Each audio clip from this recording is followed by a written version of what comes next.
లక్షల కోట్లు సంపాదించిన జగన్ ను వదిలేసి కేజ్రీవాల్ ను అరెస్ట్ చేయడం ఏంటని ప్రశ్నించారు AP Congress working president Sunkara Padmasri. Purandeswari, Chandrababu, Pawan Kalyan తో పాటు జగన్ కూడా ఆంధ్ర ద్రోహులని మండిపడ్డారు. ఏపీ భవిష్యత్తు కాంగ్రెస్ చేతుల్లోనే ఉందని అన్నారు.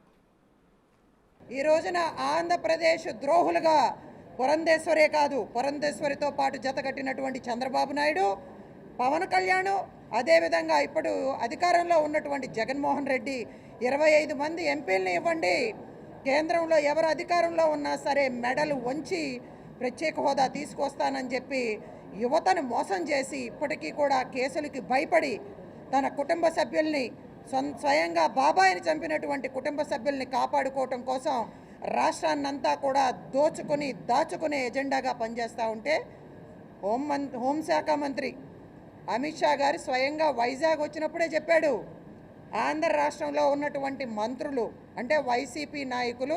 అవినీతికి పాల్పడతా ఉన్నారు అని చెప్పి. రీసెంట్గా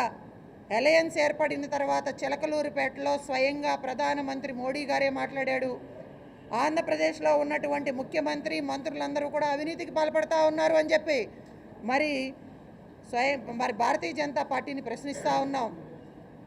మీకు అనుకూలంగా లేరు అని చెప్పి, మీతో కలిసి రావట్లేదు అని చెప్పి, ఇండియా కూటమికి భయపడి ఇండియా కూటమి 2024లో అధికారంలోకి వస్తుంది అని చెప్పి జార్ఖండ్ ముఖ్యమంత్రి హేమంత్ సోరెన్ గారిని అరెస్ట్ చేసింది. అదేవిధంగా ఢిల్లీ ముఖ్యమంత్రి కేజ్రీవాల్ గారు అందరి మీద కూడా తప్పుడు కేసులు పెట్టి